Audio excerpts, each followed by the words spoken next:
Hello guys! Welcome back sa ating YouTube and TikTok channel. Ayan. So, dun sa mga bago pa lang, So, palikin naman yung ating channel guys. Huwag kayong mag-alala kasi wala naman tong kita, Wala naman tong bayad. So, just sharing, Sharing is caring kapag ikaw ay isang teacher na. So, ako po si Mr. Secretariat, dating AO, ngayon ay Master Teacher na. So again, great teaching is not just about knowledge, it's about inspiring minds and changing lives, So, kung kayo ay bago pa lang, at mag-a-apply sa DepEd, normally napaka-energetic natin, gagawin ang lahat, etc. Pero pagdating na dun sa mismong setting, nagbabago na yung mga teacher, nawawala na ng passion pagdating sa teaching, So, dapat po hindi, So, dapat hindi ganon. So, sinishare natin dito, actually, ito ay hindi scripted, Ito yung mga experiences natin sa ating teaching career sa DepEd, So actually, 2 years pa lang naman akong teacher sa DepEd kasi previously, I'm from banks kasi, So anyway, balikan natin to ating topic. So meron nagtanong, ano daw yung mga approaches and strategies na ginagamit natin? So actually, magkakaiba yan pagdating sa LM, sa junior at saka sa senior. So unahin natin itong sa senior kasi ako ay nasa senior high school master teacher, So unahin natin, yung iba kasi dito, obsolete na, hindi na ginagamit or hindi na effective. Lang, kapag yung bata, sinigawan ka, sininghalan ka, tinalugan ka, nagwala, nag-breakdown sa harap mo. So, ikaw yung mag-break, ikaw yung mawawala sa sarili sa focus, So, dapat, marunong ka mag-adjust at dapat alam mo itong basic na anim na to, So, unahin natin itong teaching approaches. The overall philosophy or style of teaching number 1 is learner-centered approach, na kung saan, nakapokus ang analysis or ang pagtuturo, ang interest or participation ng mga bata. Normally sila yung nagtuturo. So sa senior high school kasi, kapag yung teacher, for example, yung teacher ko, ang subject niyang hawak ay 2 or 3.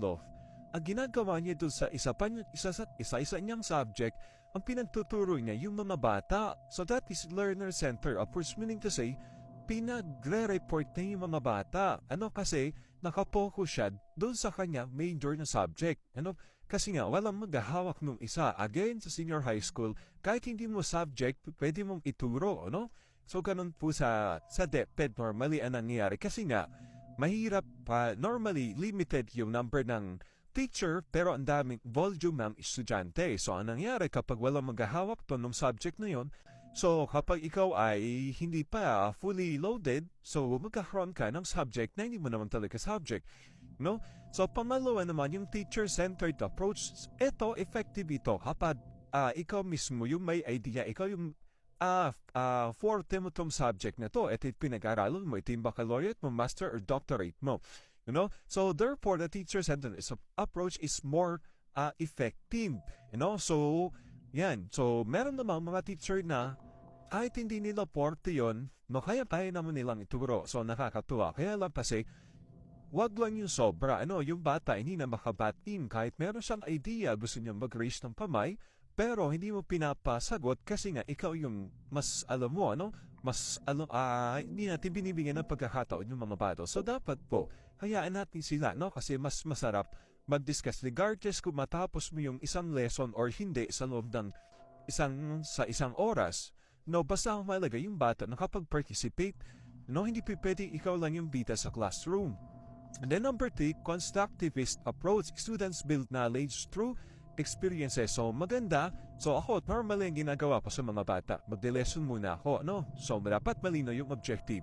And then, eventually, normally, pinapagawa ko muna, And then, kami magsisimula ng discussion kung ano yung na-experience nila doon sa bagay niyon. Or pwede din naman after the discussion.